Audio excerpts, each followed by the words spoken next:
अगणित बलधामं हेम शैलाभदेहं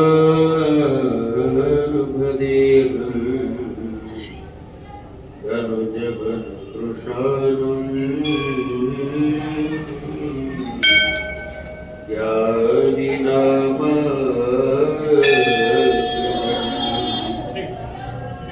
सकल गुणनिधानम्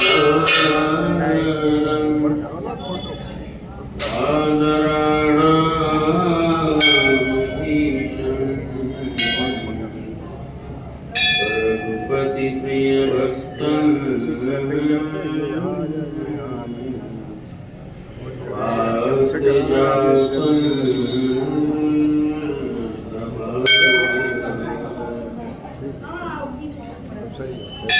या पुल्ले तुषारहार गबलाया शुभ्रवस्त्रावृता या वीणावरदण्डमण्डलचकराया श्वेतपद्मासना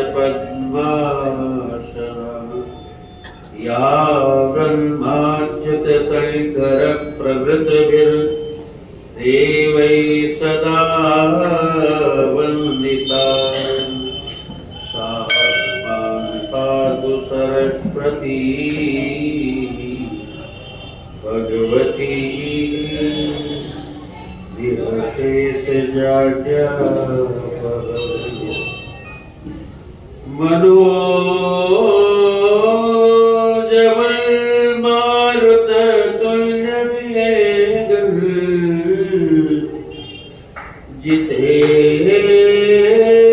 जितेन्द्रियं बुद्धिमतां वरिष्ठं वातात्मजं वानरयूथमुख्यं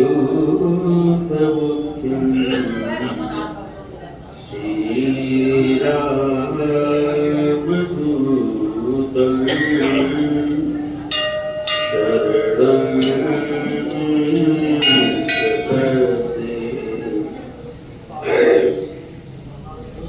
नारायणं नमस्कृत्य नरं चैव नरोत्तमं देवीं सरस्वतीं व्यासं ततो जयमुदीरये।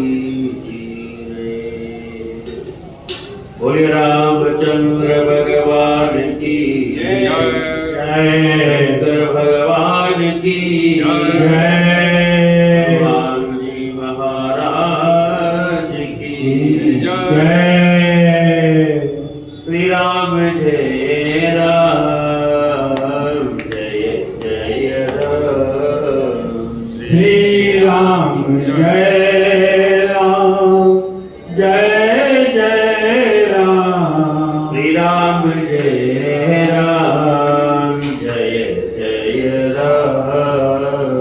श्री राम जय राम, जय जय राम।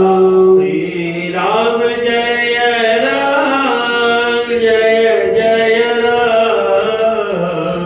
श्री राम जय राम, जय जय राम। जय रघुनंदन जय घनश्याम,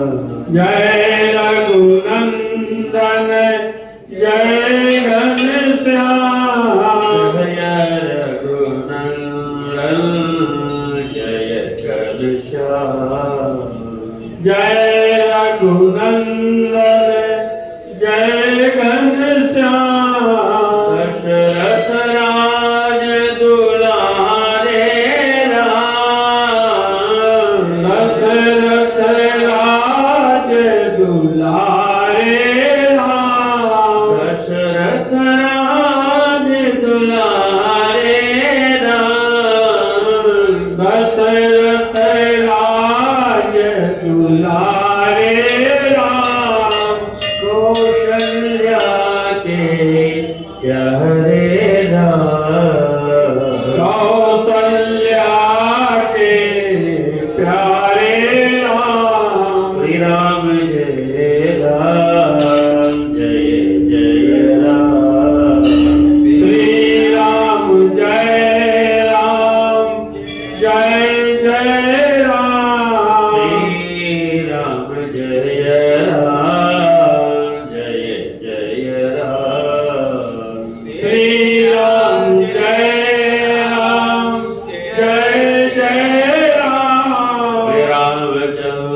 संकट मोचन धाम के इस पवित्र प्रांगण में भगवान भोलेनाथ की परम पुरी साक्षात सानिध्य और हनुमान जी महाराज के चरणों में बैठकर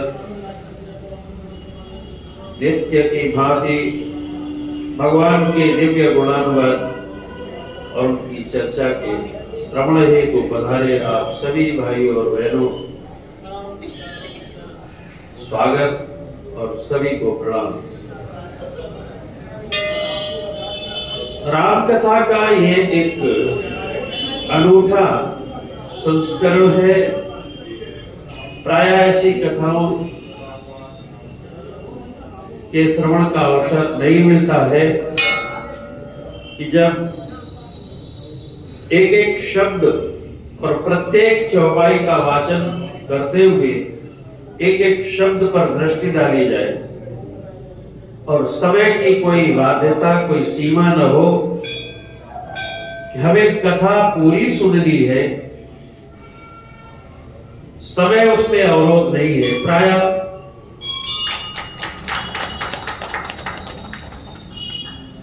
कथाओं का स्वरूप प्रायः साप्ताहिक अथवा तो नवान्न पारायण राम कथा का होता है। सप्ताह में 7 दिन की, नवान्न पारायण में 9 दिन की कथा होती है। तो वहां वक्ता के सामने एक बाध्यता है, सीमा है कि हम इससे ज्यादा नहीं बोल सकते।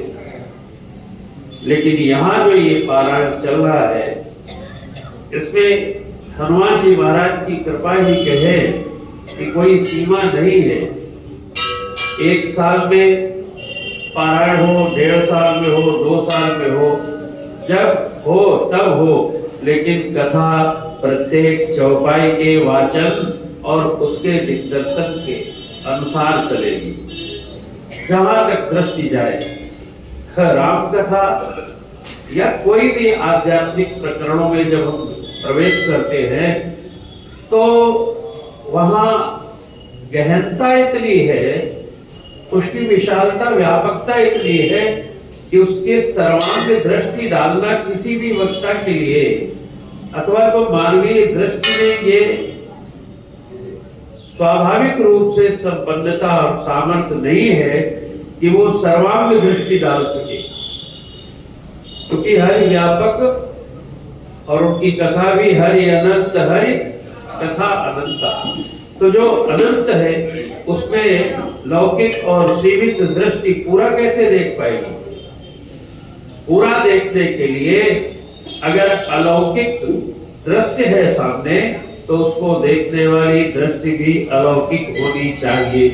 इसीलिए जब भगवान किसी बहुत भाग्यवंत को विराट स्वरूप का दर्शन करवाते हैं, चाहे वो कौशल्या माता हो, यशोदा माता हो, अर्जुन हो या तो अन्य कहीं भी, तो विराट स्वरूप करवाने के, दर्शन करवाने के पहले उनको दिव्य दृष्टि भी दे देते। अर्जुन से कहा, अर्जुन ने निवेदन किया कि महाराज फिर अपना वो स्वरूप दिखाइए न। कल हम लोग जिस प्रकरण में बात कर रहे थे कि जब बातों में संदेह का शमन नहीं होता बल्कि और संदेह गहरा जाता है। जब भगवान ने ये कह दिया अर्जुन से कि अर्जुन, समस्त सृष्टि में तृण से कण तक और जड़ से चेतन तक मैं ही दृष्टिगोचर होता हूँ, और जहां जितना जो कुछ भी प्रभावी रूप से आपको नजर आ रहा है वो सब मेरा ही स्वरूप है। जब ऐसी बात भगवान ने कही तो अर्जुन को लगा कि ऐसा कैसे हो सकता है। मेरी रिश्तेदारी में पढ़ते हैं, मैं इनकी बुआ का लड़का हूं, मेरे भाई लगते हैं, बचपन से साथ में रहे, खेले, सब कुछ किया, और आज ये कह रहे हैं कि ये मैं समस्त सृष्टि में जो कुछ है वो मेरे में ही समाहित है। ऐसा कैसे हो सकता है? अर्जुन को ये भ्रम हुआ। बातों पर, हालांकि ये अर्जुन उनकी बात पर विश्वास करते हैं, लेकिन फिर भी वो विश्वास कैसे आखिर जमे भीतर। उनकी बातों पर श्रद्धा तो है, लेकिन वह श्रद्धा विश्वास में परिवर्तित नहीं होती है। तो कहते हैं महाराज अपना वो रूप हमें भी दिखाइए जिसमें सब कुछ आप में ही निहित है। तो भगवान कहते हैं कि अर्जुन वो दिखा तो मैं सकता हूँ, अपना विराट विश्व स्वरूप दर्शन करवा सकता हूँ, लेकिन उसमें एक समस्या है। क्या? बोले इन सामान्य आंखों से वह आप नहीं देख पाओगे। ये जो लौकिक आंखें हैं ये मेरे उस अलौकिक और दिव्य स्वरूप का दर्शन करने के लिए समर्थ नहीं है। क्या करें महाराज, कैसे देखें? तो भगवान ने कहा कि दिव्यम ददामि ते चक्षुम पश्य मे योगमैश्वरम। मेरे ऐश्वर्य युक्त यौगिक शरीर को आप दिव्य आंखों से देख पाओगे। तो दिव्यम ददामि ते चक्षुम, इसलिए मैं आपको दिव्य चक्षु प्रदान किए देता हूँ। कहने का अर्थ है कि भगवान के समग्र रूप का दर्शन हम और आप अपनी इन संसारी आंखों से नहीं कर सकते। भगवान की दिव्य कथाओं का संपूर्ण अवलोकन अपनी बुद्धि से नहीं कर सकते। इसलिए हम इस अनंत पारायण को, जिसके विराम की कोई सीमा नहीं है, ये बात सही है, लेकिन फिर भी हम पूरा कह पाएंगे ये भरोसा क्या? ये तो भरोसा है कि हम नहीं कह पाएंगे, बल्कि भरोसा ये है कि हम पूरा कह ही नहीं सकते, ये हो ही नहीं सकता है, संभव नहीं है। लेकिन अपनी बुद्धि की सीमा में जो कुछ समा सकता है, जितना कह पाएंगे उतना कहते हुए हम लोग आगे बढ़ेंगे। तो आइए आज के इस प्रसंग में प्रवेश करें कि भगवान रात्रि में जब सायंकाल संध्या के बाद चंद्र उदय होता है तो चंद्रमा को देखते हुए, क्योंकि सीता जी के हृदय में राम के प्रति गहन अनुराग उत्पन्न हो चुका है।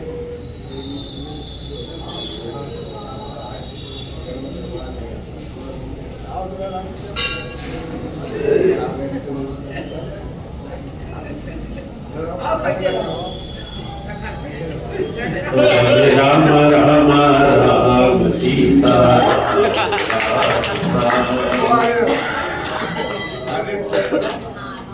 हरे राम राम राम सीता राम राम।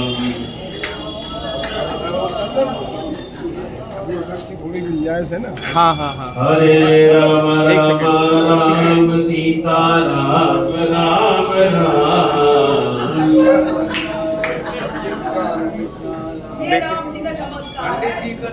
हरे राम राम राम सीता राम राम अब मतलब ये उठेगा तब होगा ना, एक एक मिनट में तो होगा नहीं इनको। हरे राम राम राम सीता राम राम राम। किताब आ रही, ये बड़ा कर दो थोड़ा। सीता राम राम राम सीता राम राम राम।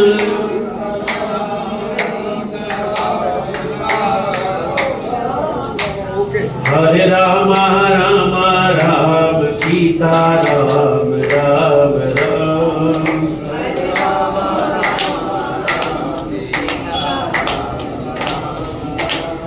सीता राम राम राम। बोले रामचंद्र भगवान की। राम जी चंद्रमा के उदय होने पर चंद्र दर्शन करते हैं और चंद्रमा में अपनी वैदेही के मुख को देखते हैं। मैंने कल निवेदन किया कि जब किसी प्रेमी को अपने प्रेमास्पद पर बहुत गहन अनुराग होता है तो सर्वत्र उसी का दर्शन होता है। हम लोग भी अगर भगवान से प्रेम करने लगे वास्तव में तो हमें सर्वत्र भगवत दर्शन होने लगेगा। भगवान भी हमारा प्रेमास्पद है, हमें भगवान से प्रेम करना चाहिए। लौकिक प्रेम की कविताओं को, गीतों को जैसे लिखा जाता है, आज नहीं, आज तो सब विद्रूपता फैल चुकी है। आज के 25-50 साल पहले जो फिल्म वाले भी फिल्में बनाते थे और वहां लौकिक प्रेम का प्रदर्शन करवाते थे नायक नायिकाओं से, फिर उस प्रसंग में जो गीत लिखे जाते थे, याद करें उन गीतों को पढ़ करके लगता है कि ये कोई फिल्मी नहीं आध्यात्मिक गीत है। ऐसे क्योंकि प्रेम जब पूरा होगा, प्रेम जहां वास्तविक होगा वहां प्रभु का दर्शन ही होता है। प्रेम हम जहां भी वास्तविक करते हैं तो वो एक तरीके से प्रभु का ही प्रेम है। प्रेम शब्द ही भक्ति है, प्रेम का अर्थ भक्ति है। प्रेम जहां पूरा होता, पूरा नहीं होता प्रेम कभी, ये तो मैं पहले ही कह चुका हूं। प्रेम जहां निरंतर निरंतर बढ़ता बढ़ता बढ़ता बढ़ता रहता है वहां प्रभु की ओर उन्मुखता बढ़ जाती है, प्रेम किया ही जाता है प्रभु से। तो जब प्रेम हमारा निर्मल होगा, उज्जवल होगा, उत्तरोत्तर वृद्धि को प्राप्त होगा, तो एक तरीके से वो प्रभु से ही हो रहा होगा। तो भगवान सीता जी को देख के आए हैं पुष्प वाटिका में और सीता जी ने प्रभु राम को देखा है। दोनों के हृदय में परस्पर अनुराग प्रकट हो गया है। राम जी जब चंद्रमा को देखते हैं तो चंद्रमा में सीता जी का दर्शन करने लगते हैं। कोई भी प्रेमी जब बहुत गहन अनुराग में डूबता है तो सर्वत्र अपने प्रेमास्पद का दर्शन करता है। उसको दूसरी चर्चा नहीं आती, उसको अच्छा लगता है कि जब उसके प्रेमी के बारे में कोई बातें करने लगे, घुमा फिरा करके वो उसी प्रसंग में आना चाहता है। इसीलिए मैंने एक बार निवेदन किया था कि जब हम घूम फिर कर संसारी चर्चा छोड़कर भगवत चर्चा में आ जाए, ऐसे हमारे जीवन का अभ्यास हो गया हो, तो इसका मतलब हमें मान लेना चाहिए कि हमारी प्रभु के साथ अनुरक्ति हो रही है। यही संतत्व का स्वभाव है। प्रायः संसार में तो बैठकर संसारी चर्चाएं ही होती है, इसका ये हो गया, उसका वो हो गया, और इसमें हमें बड़ा रास भी बहुत आती है। ये चीजें सुनने में बड़ा आनंद आता है। कोई किसी की बुराई कर रहा हो, हाँ तो फिर आगे बताओ फिर क्या हुआ, बहुत बहुत गहराई से कान लगा करके सुनने का मन होता है।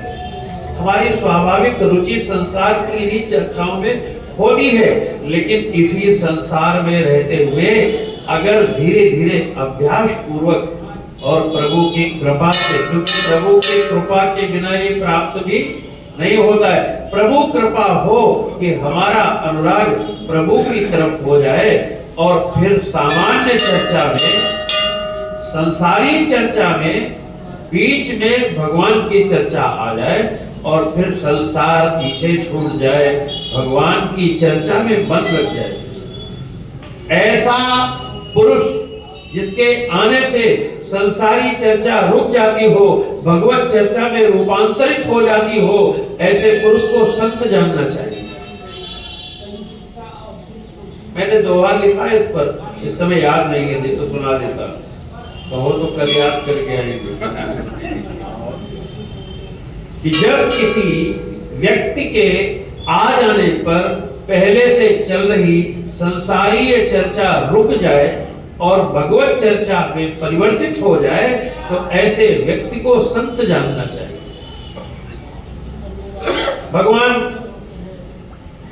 चंद्रमा में भगवती सीता का दर्शन करते हैं, बाद में वो खुद भी कहते कहते चंद्रमा की आलोचना करने लगते हैं। ये रक्त भिखारी चंद्रमा ये मेरी सीता की बराबरी कैसे कर सकता है? कहते घटई बढ़ई विरहित दुखदाई, और भी कई बुराई बताते हैं। जन्म सिंधु पुनि बंधु विष्णु, एक तो इसका जन्म खारे समुद्र से हुआ है और इसका भाई लगता है विष हलाहल, क्योंकि दोनों समुद्र से निकले। चंद्रमा भी समुद्र से उत्पन्न है, समुद्र की संतान है, और हलाहल विष भी समुद्र की संतान है, अग्रज है इसका। अग्रज माने बड़ा भाई। कौन? हलाहल विष, चंद्रमा का बड़ा भाई है। समुद्र मंथन हुआ, सबसे पहले क्या निकला? सबसे पहले हलाहल ही निकला। और ये मंथन जब हम अपने भीतर करते हैं, हमारे भीतर भी समुद्र मंथन की आवश्यकता है। क्या है समुद्र मंथन हमारे भीतर का? बोले ये जो भीतर संसार भरा हुआ है, संसार सिंधु कहते हैं ना इसको, संसार सिंधु में डूबा हुआ मनुष्य उलझनों से जकड़ा हुआ है। इस संसार सिंधु में आध्यात्मिक चिंतन की बधानी से कहीं इसका भी समुद्र मंथन हो। और जब होता है तो पहले क्या निकलता है? ये सही निकलता है। और न माने तो परीक्षण करके देख ले। अभ्यास में अगर नहीं है तो आज माला लेके बैठना शाम को ही, और जैसे ही माला लेकर बैठेंगे और आंखें बंद करेंगे तो आंखें बंद करते ही शुभ चिंतन शुरू होगा, शुभ दृश्य शुरू होंगे, अथवा तो जीवन में आए हुए अशुभ चिंतन और दृश्य उभरेंगे। देखा है कभी परीक्षण करके?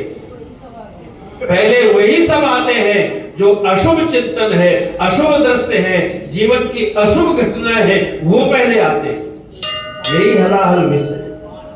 जब हम आत्म मंथन करते हैं तो पहले हलाहल ही निकलता है।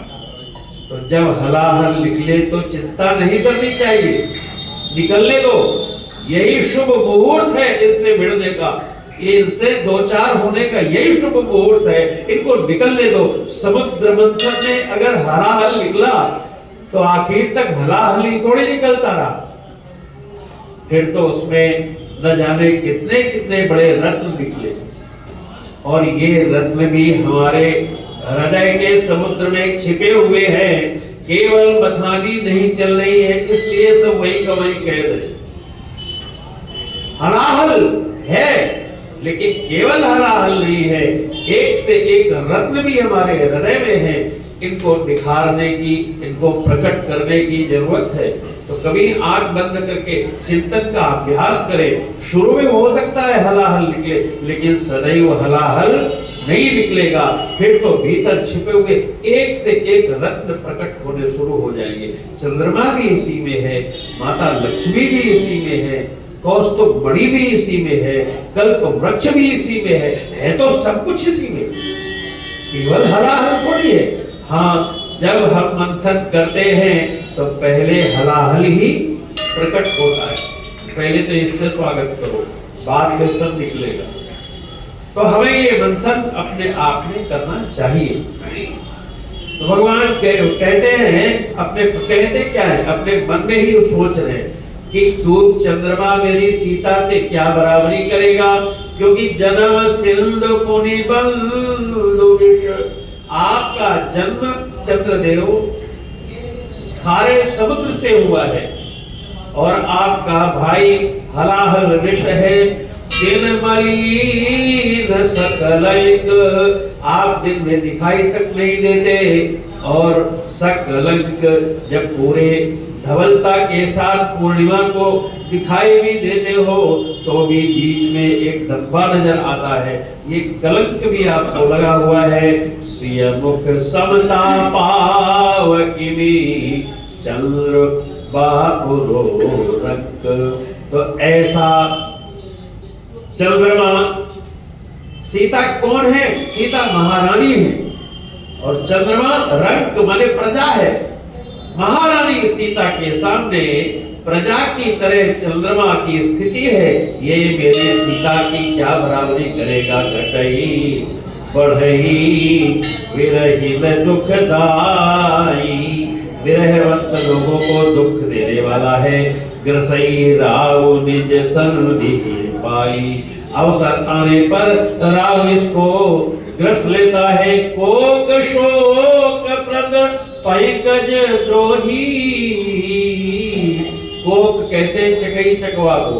तो चकई और चकवा को ये विलक कर देता है, रास्ते में एक दूसरे के निकट नहीं रहते। जब चंद्रमा निकलता है तो उनको शोक प्रदान करने वाला पंकज द्रोही और कमल भगवान भास्कर के निकलने पर खिलता है, लेकिन चंद्रमा आता है तो कमल भी छिप जाता है, कमल भी बंद हो जाता है। अवगुण बहुत चंद्रमा तो ही, एक चंद्रमा तुम्हें बड़े अवगुण है, वैसे ही मुख पटतर की ने। अगर मैंने सीता के मुख से तुम्हारी बराबरी कर दी तो हो दोष अनुचित की ने। यह अनुचित कृत्य मैं नहीं करूंगा, क्योंकि इससे मुझे दोष लगेगा। सीता से तेरी बराबरी कैसे हो सकती है? सिय मुख छवि विदु व्याज बखानी, गुरु पै चले दिशा बड़ी जानी। ऐसा करते हुए भगवान ने देखा कि रात्रि हो गई है काफी। अब भगवान अपना वहां से गुरु जी की तरफ चलते हैं। सिय मुख छवि बिंदु ब्याज बखानी, गुरु पे चले, गुरु जी की ओर चले। करी मुनि चरण सरोज प्रणाम, आय सुपाई कीन विश्राम। गुरु जी को प्रणाम किया, आज्ञा लेकर विश्राम के लिए गए। विगत दिशा रघुनायक जागे, बंधु विलोक कहन असलागे। रात्रि बीती है, सुबह भगवान जगे हैं और जागने के बाद भ्राता लक्ष्मण को देखकर क्या कहते हैं कि कोई अरुण अवलोक उदाता। लक्ष्मण, भगवान भास्कर का उदय हुआ है, जरा उधर दृष्टि तो डालिए। पंकज कोक लोक सुखदाता। चकई चकवा जो रात्रि से वियोग में थे, वो अब उसके मिलने का समय आ गया, क्योंकि भगवान भास्कर निकल आए। और लोक सुखदाता, पंकज कमल के खिलने का और संसार के प्रसन्न होने का समय आ गया। संसार कब प्रसन्न होता है? चंद्रमा के होने पर या सूर्य के होने पर? जब सूर्य खिलते हैं सवेरे, तब संसार खिलता है, पक्षियों की चहचहाट गूंजने लगती है, प्रकाश फैल जाता है, लोगों के मन में प्रसन्नता आ जाती है। भगवान भास्कर के उदय होते ही आध्यात्मिक चर्चाएं करने लगते हैं, लोग ध्यान आदि में रत हो जाते हैं। तो भगवान भास्कर का उदय लोक मंगल का हेतु माना जाता है। बोले लखन जोई जुग पानी, प्रभु प्रभाव सूचक मृदुबानी। लक्ष्मण जी दोनों हाथ जोड़कर भगवान के प्रभाव को प्रदर्शित करने वाली वाणी में कुछ बोलते हैं। क्या बोलते हैं कि अरुणोदय सकुचे कुमुद, उडगन ज्योति मलिन, जिमि तुम्हार आगमन सुनी, भय नृपत बलिहीन। लक्ष्मण जी कहते हैं, प्रभु अरुणोदय, भगवान भास्कर अरुण रूप में अभी उदय। अरुण माने बाल रूप होता है भगवान सूर्य का। अरुणोदय सकुचे कुमुद, जैसे ही अरुणोदय हुआ कुमुदनी सकुचा गई। कुमुदनी कहते हैं कमल का ये छोटा रूप होता है, जिसको गांव की भाषा में हम लोग बगौला कहते हैं। क्या कहते हैं? देखा है कभी? हाँ, माली बाबा जब उसका सीजन आता है तो जो पुड़िया घर में देने आते हैं उसमें बगौला का फूल भी लाने लगते हैं। तो वो जिसको हम लोग बगौला कहते हैं, उसी का नाम है कुमुदनी। गांव के तालाबों में कमल तो नहीं खिलता था हर जगह, लेकिन कुमुदनी बहुत जगह खिल जाती है, बरसात में गिरती है ये। अब वो कहने के लिए कुछ कहते हो, उसका नाम कुमुदनी है। और कुमुदनी और कमल में एक फर्क होता है। फर्क क्या होता है कि कमल रात्रि में बंद हो जाता है, संकुचित हो जाता है, और भगवान सूर्य के खिलने पर खिलता है, लेकिन कुमुदनी रात्रि में खिलती है और सवेरा होने पर सिकुड़ जाती है। ये अंतर है दोनों में।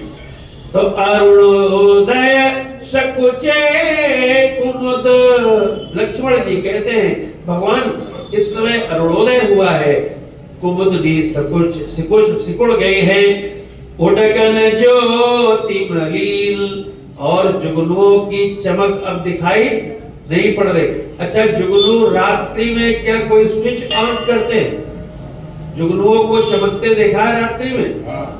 तो कोई स्विच लगी होती, बैटरी होती जिसको ऑन करने पर रात्रि में वो चमकते दिखाई देते हैं, ऐसा है क्या? नहीं, जुगनू में तो वो स्वाभाविक रूप से ऐसा चमकने वाला कोई हिस्सा उनके शरीर का होता है जिसमें कुछ करना नहीं पड़ता, कोई बैटरी नहीं लगानी पड़ती या कोई स्विच ऑन नहीं करना पड़ता। जैसे ही अंधेरा होता है तो वो हिस्सा उनके शरीर का चमकदार हो जाता है, उसी को जुगनू कहते हैं। जैसे वो पर खोलता है तो वो हिस्सा दिख जाता है, तो वो चमक आती है, फिर पर बंद करता है तो फिर से छिप जाता है। तो वो जो लुक दुख करके रात्रि में जुगनू की चमक दिखाई देती है, वो किसी बैटरी से नहीं होती, अथवा तो कोई स्विच ऑन ऑफ नहीं करना पड़ता है, वो अपने आप होती रहती है। लेकिन ये रात्रि में ही वो चमकता है। जैसे आपकी घड़ी में, ये कहीं कहीं देखा है किसी की घड़ी में लगा रहता है वो चमकता, अथवा तो किसी वाहन में पीछे वो चमकने वाला लगा दिया जाता है ना, रेडियम, तो वो कब चमकता है? जब लाइट पड़ती है, किसी प्रकाश के पड़ने पर वो जलता है। तो इसी तरह से जुगनू है, रात्रि में ये अपने आप में उसमें चमक है, लेकिन दिखता रात्रि में है, दिन में नहीं दिखता है। जैसे रेडियम लगा हो तो दिन में भी चमकता है क्या? दिन में नहीं चमकता है।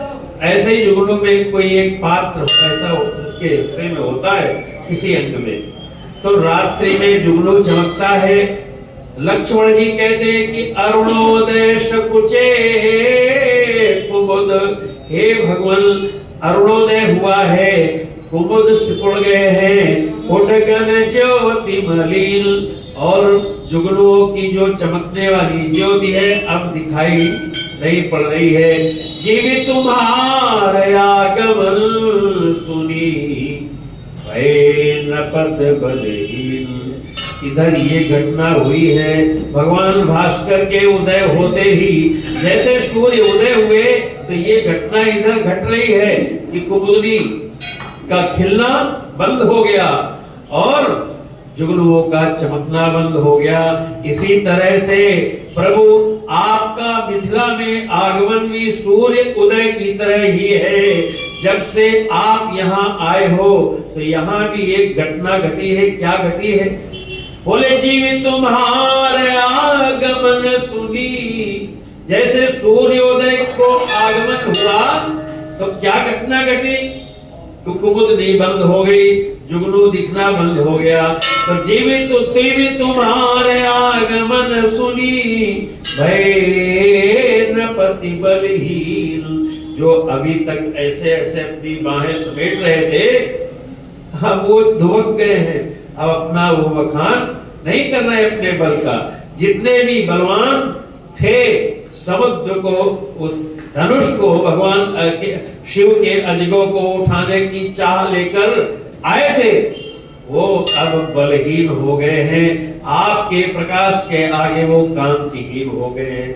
मैंने एक बार निवेदन किया था कि हम जब हाई स्कूल पढ़ करके आगे निकले तो हमारे जो उस समय के हिंदी के कक्षा अध्यापक, हिंदी के अध्यापक थे पढ़ाने वाले, वो हमारे पिताजी के गुरु भाई थे, उनके साथ पढ़ते थे।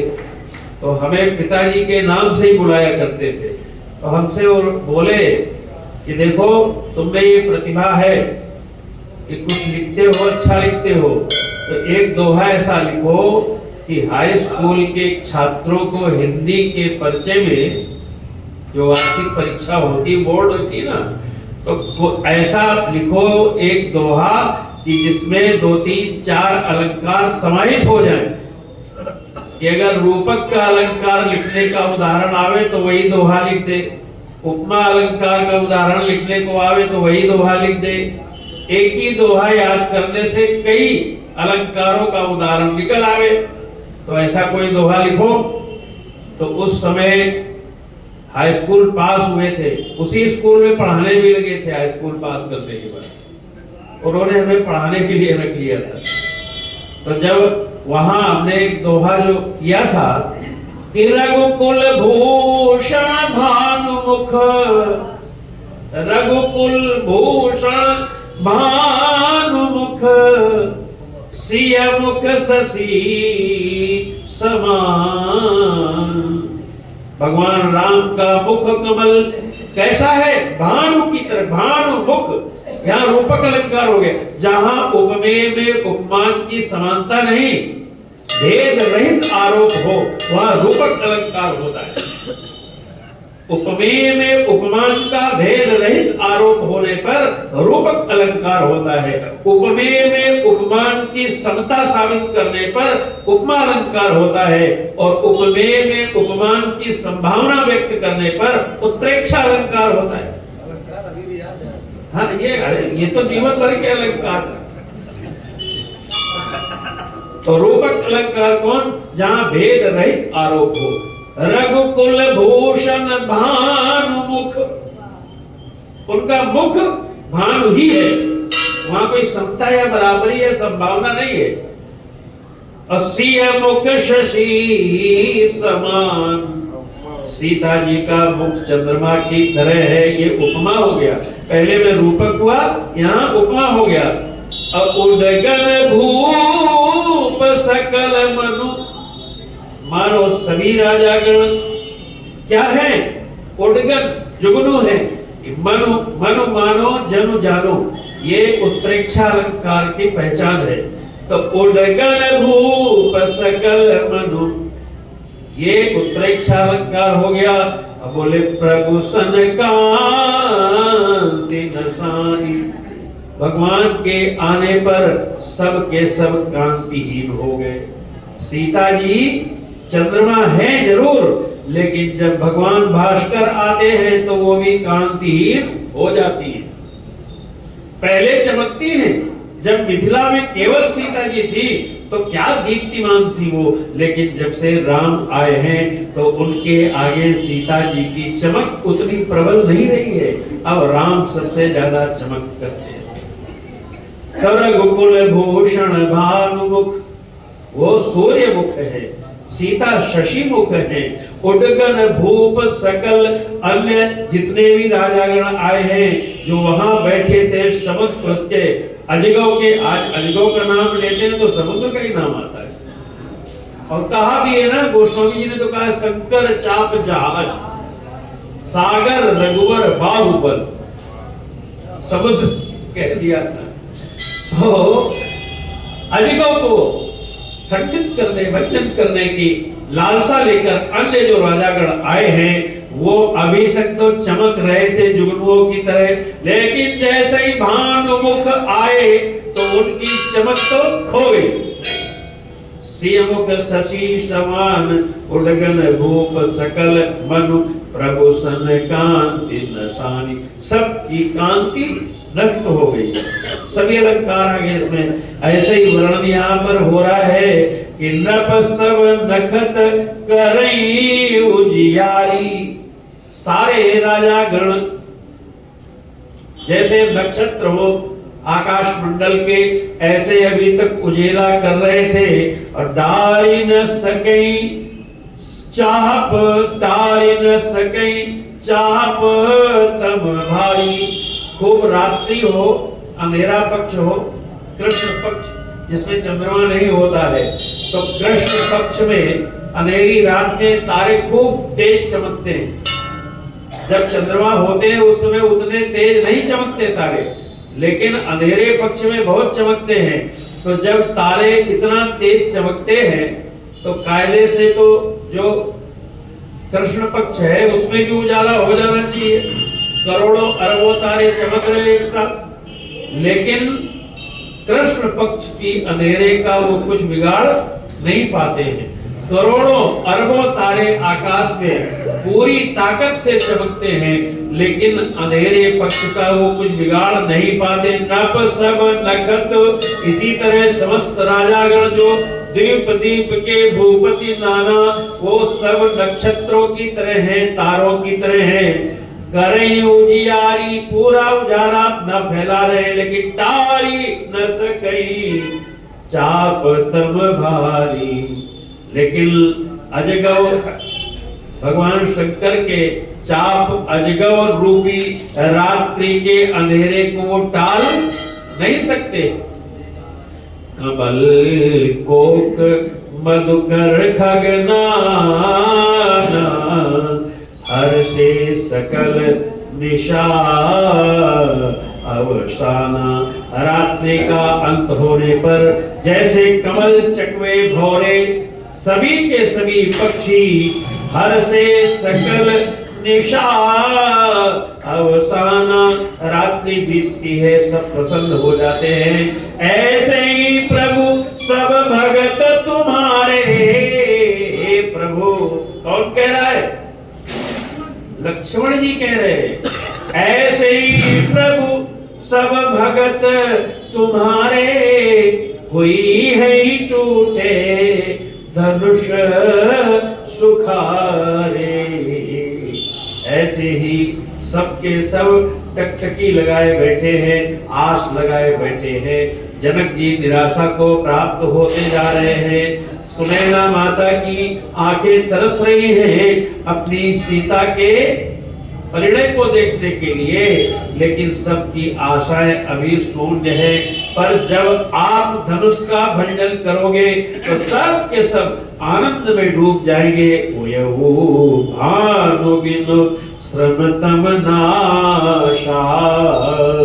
और इन सब की निराशाओं के लिए अलग से कोई प्रयत्न नहीं करना पड़ेगा भगवान,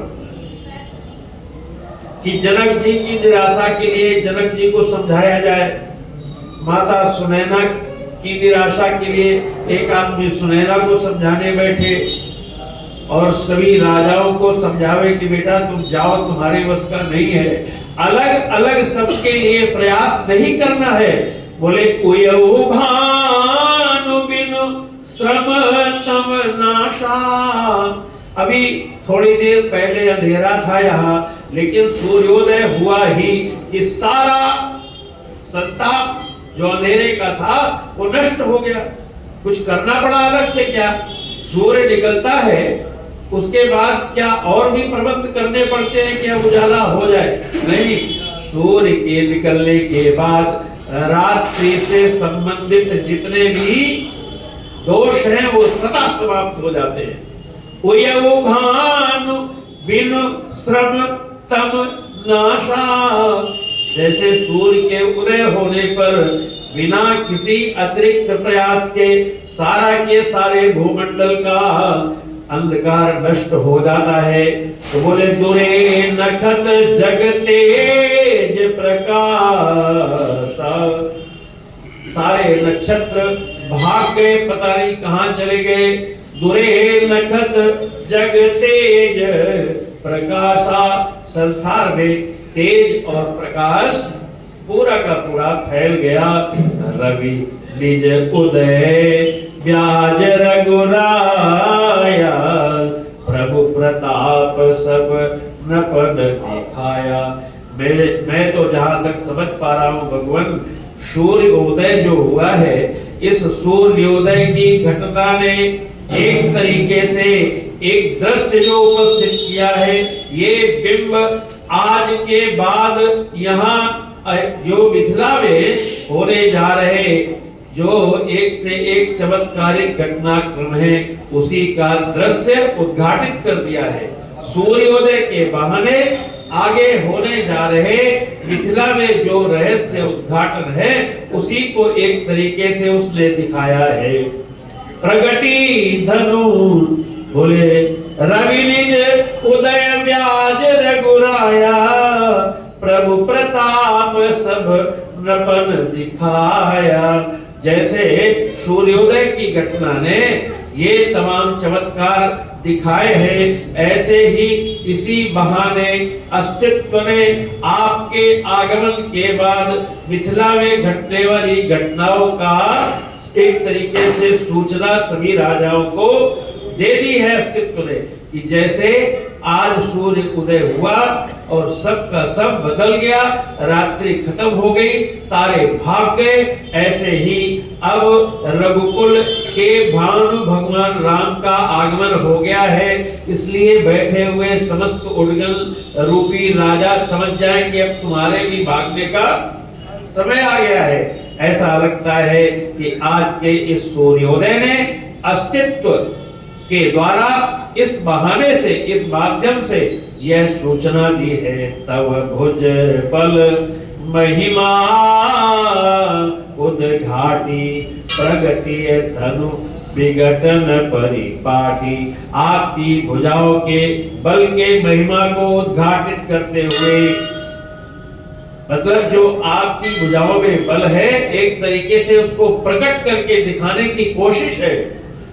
प्रगति धनु विघटन परिपाटी, आप अपने बाहुबल से इस धनुष का भंजन करने वाले हो, ये हमें पता है और आपको भी पता है, ये सबको नहीं पता है, लेकिन आप अपने बाहुबल से धनुष का भंजन करेंगे तो क्या होगा?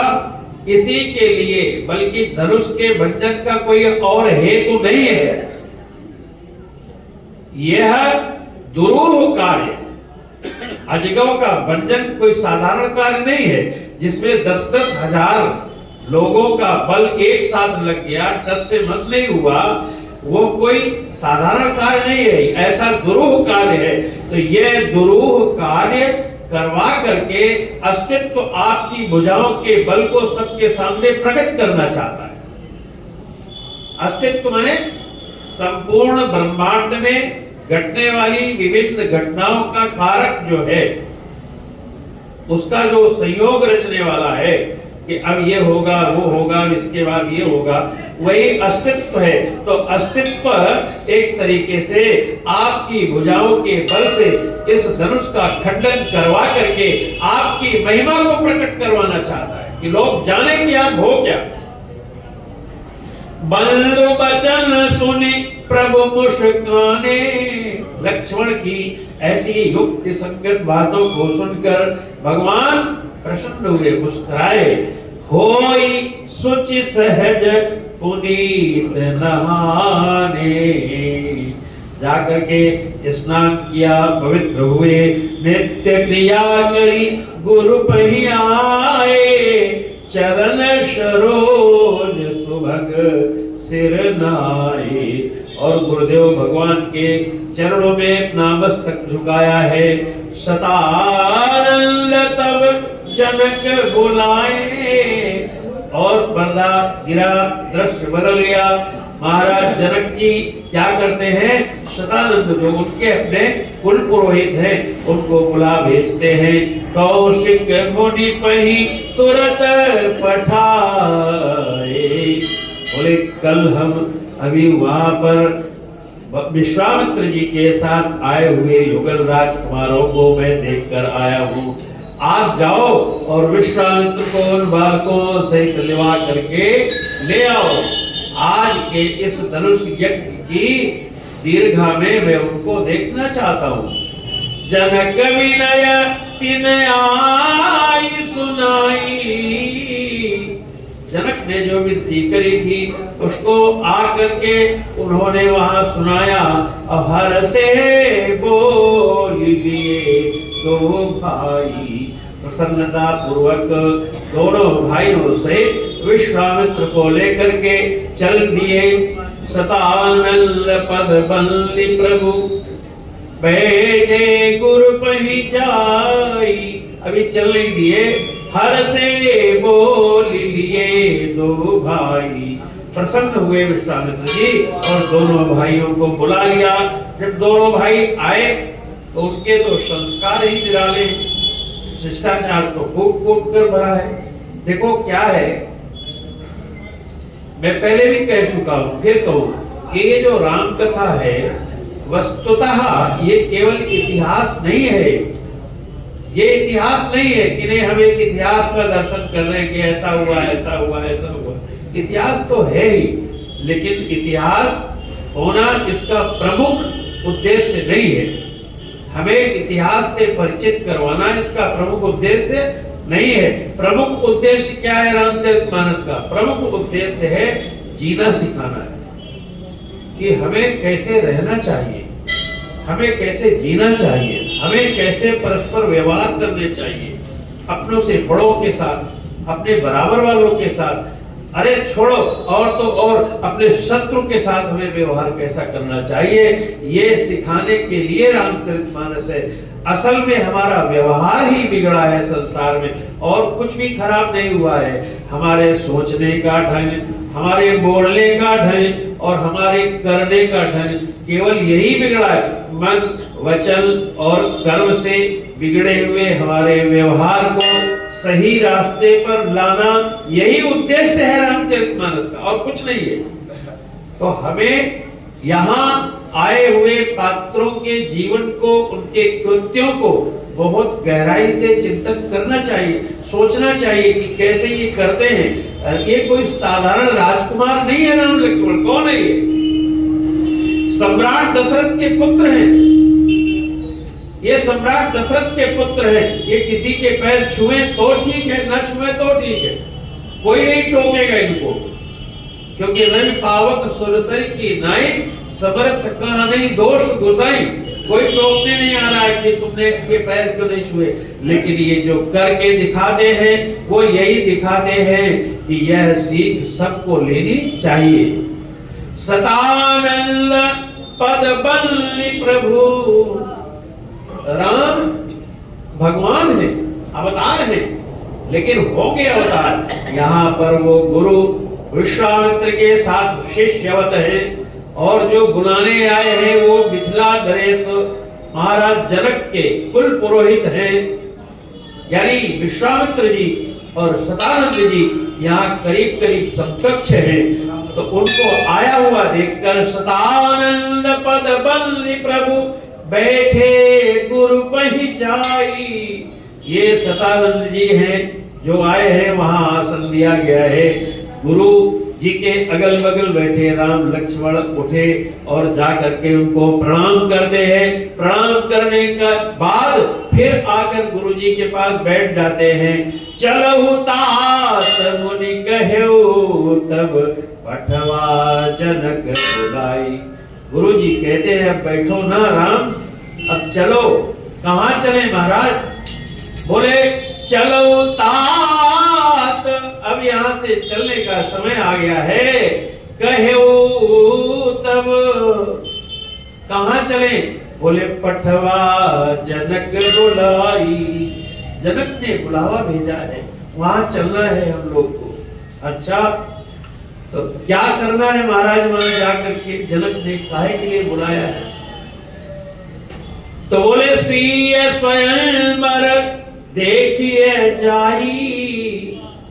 वहां सीता जी का स्वयंवर चल रहा है, उसी को देखने के लिए जनक जी ने बुलाया है। ईशु का ही धो देई बड़ाई, और सीता जी के उस स्वयंवर में जयमाला ईश्वर जाने किसके गले पर पड़ने वाली है। लखन कहा जस भाजन होई, नाथ कृपा तब जा पर होई। लक्ष्मण ने धीरे से कहा,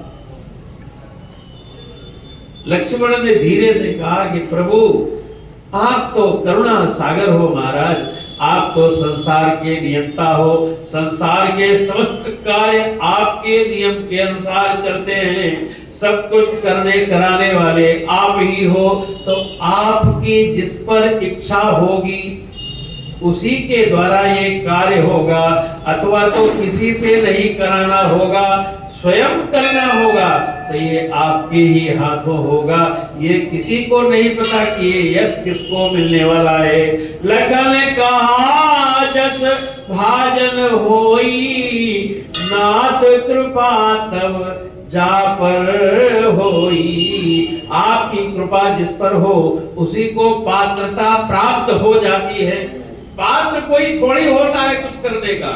हम और आप जो कर रहे हैं इसके पात्र है कि नहीं ये पता नहीं है, ये आवश्यक नहीं है। सत्संग दुर्लभ है महाराज, ये सत्संग कोई साधारण बात थोड़ी है।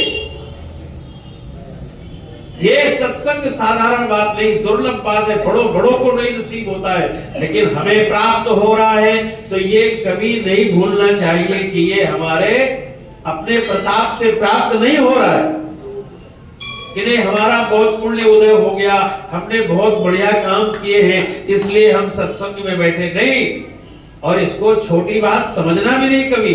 ये बहुत दुर्लभ वस्तु है कि हम यहाँ बैठे हैं। और ये प्राप्त क्यों हुआ है तो सबको एक तरफ हटा दो, एक उत्तर केवल अपने मन में ले आओ कि ये प्रभु कृपा है कि हम यहाँ बैठे, और कोई कारण नहीं, और कोई कारण नहीं है। ये प्रभु कृपा के अलावा बिनु हरि कृपा मिले नहीं संता, बिना कृपा के नहीं होता है। भगवान की कृपा है कि हम यहाँ बैठे हैं। लक्ष्मण जी यही कहते हैं कि प्रभु आपकी कृपा जिस पर हो जाए उसमें पात्रता आ जाती है। हर से मुनि सब सुनी बरबानी, और लक्ष्मण की ये जो वाणी है यही श्रेष्ठ वाणी है। लक्ष्मण जी की ये वाणी श्रेष्ठ वाणी है। अगर ये लक्ष्मण जी ने कहा है तो ये साधारण बात नहीं कही है। उन्होंने कहा कि पात्र कोई होता नहीं महाराज, आपकी कृपा हो जाए वही पात्र हो जाता है। ऐसी श्रेष्ठ वाणी को सुनकर हर से सब मुनि सुनी बरबानी, ऐसी श्रेष्ठ वाणी सुनकर सभी मुनि प्रसन्न हुए। दीन आशीष सबई सुख मानी, प्रसन्न होकर के सबने आशीर्वाद दिया। पुनि पुनि वृंद समेत कृपाला, देखन चले धनुष मकशाला। और जब वहां तैयारी बन गई, मुनि के साथ में दोनों बालक धनुष यज्ञ को देखने चले हैं। रंग भूमि आए दो भाई, अब जब रंग भूमि में पदार्पण होता है दोनों भाइयों का, तो अस सुधी सब पूर्वासिन पाई, सारे नगरवासियों को पता चल गया कि आज वही बालक आ रहे हैं। कौन वाले? जिसके पीछे पीछे सारा नगर दौड़ा घूम रहा था। चले सकल ग्रह काज विसारी, और ये क्या हुआ यहाँ पर? चले सकल ग्रह काज विसारी, अपने अपने काम पे लगे थे। अभी तक क्या अभी तक कोई था नहीं वहां धनुष यज्ञशाला में? क्या और कोई था नहीं अभी तक देखने के लायक? राजा तो द्वीप द्वीप के आए थे, तो वो क्या देखने के लायक नहीं थे? अभी तक सब अपने अपने काम में लगे थे। बोले ये संसार के लोग हैं जो इकट्ठे हुए हैं, और जब तक संसार के लोगों में बैठना ही है ऐसा पता है तब तक अपने काम में लगे रहो, चक्कर में न पड़ो। लेकिन जब पता चल जाए कि परमात्मा का सत्संग होने वाला है, बोले चले सकल ग्रह काज विसारी, भगवान का साक्षात्कार होने की संभावना है तो छोड़ो ना काम। सब काम छूटेंगे तभी राम मिलेंगे। इसी को चरितार्थ करते हुए नगर के लोग काम छोड़ देते हैं, राम से मिलने के लिए चल देते हैं। बाल और कौन चले? बोले बड़े जो बुजुर्ग हो गए, जैसे हम लोग भी ये मानते हैं कि सत्संग में कौन आवे? बोले वो 60 साल के ऊपर वाले ठीक है। नहीं, अरे राम से मिलना हो तो 60 साल से ऊपर कोई परिधि थोड़ी बनी है। राम मिलने वाले हो तो बाल जुबान जरठ नर नारी, चाहे बाल हो, चाहे युवा हो, चाहे प्रौढ़ हो, चाहे स्त्री हो, चाहे पुरुष हो, सब के सब दौड़ पड़े। देखी जनक वीर है भारी, और जनक जी ने तो समस्त भूख दीर्घाओं के पीछे नगर के लोगों को बैठने की व्यवस्था पहले से कर रखी थी, लेकिन वहां अभी तक कोई बैठा नहीं था, सब खाली पड़ी थी कुर्सियां। लेकिन जैसे ही राम जी आए तो देखी जनक भीड़ भई भारी, सुच सेवक सब लिए हकारी। सभी अपने पवित्र सेवकों को जनक ने बुलाया है। तो सकल लोगन पही जाहु, आसन उचित देव सब काहू। अच्छे सेवकों को बुलाया महाराज जनक ने और कहा कि सब लोग जो अभी अभी आ रहे हैं इनको यथोचित आसन प्रदान करो, कोई अव्यवस्था न होने पावे। ऐसा सुन करके सभी लोग चले हैं और सबको उचित आसन देते हैं। कई मृदु वचन विधि तसिन बैठारे नर नारी। सभी सेवादार आए हैं और विनम्र वाणी से सबको हाथ पकड़ पकड़ करके जहां जिसके बैठने की व्यवस्था है उसको बैठाते हैं। उत्तम मध्यम नीच लघु निज निज थल अनुहारी। जिसके जहां बैठने की समुचित व्यवस्था थी, सबसे ऊंचे कहाँ किसको बैठना है, उसके बाद किसको बैठना है, फिर किसको बैठना है, फिर किसको बैठना है, इस व्यवस्था अनुसार समस्त लोगों को यथोचित स्थानों पर सेवादार बिठाते हैं। अब ये सब बैठ गए तो हम लोग क्या करें, हम लोग चलने की तैयारी करें। उससे पहले आज मंगलवार है तो मंगलवार को हमारी बहनें कुछ लोग कुछ अपना प्रस्तुतिकरण करती है। इसी क्रम में दो नाम आज जो हमारे सामने हैं, एक तो माहेश्वरी जी है। आ जाए माहेश्वरी जी, पहली प्रस्तुति आपकी हो जाए, उसके बाद हमारी बुआ जी है। तो पहले माहेश्वरी जी को चाहेंगे कि आवे और आज की अपनी प्रस्तुति प्रदान करें।